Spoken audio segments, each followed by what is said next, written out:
संधीसाधू माणसामध्ये आणि सरड्यामध्ये एकच मोठा फरक आहे.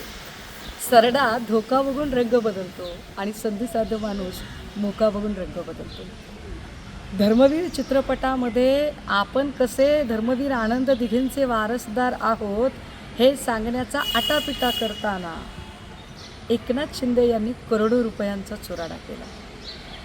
पण तेच एकनाथ शिंदे गुरुपौर्णिमेच्या ऐन वेळी दिघींच्या आश्रमात नाही, ते थेट दिल्लीला अमित शहांच्या दरबारी पोचले.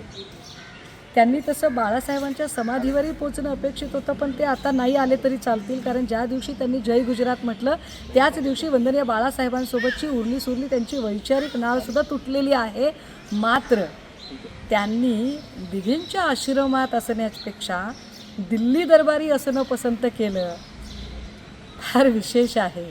म्हणजे गुरुपौर्णिमेच्या मोक्यापेक्षा आयकर विभागाच्या नोटिशीचा धोका मोठा ठरला आहे.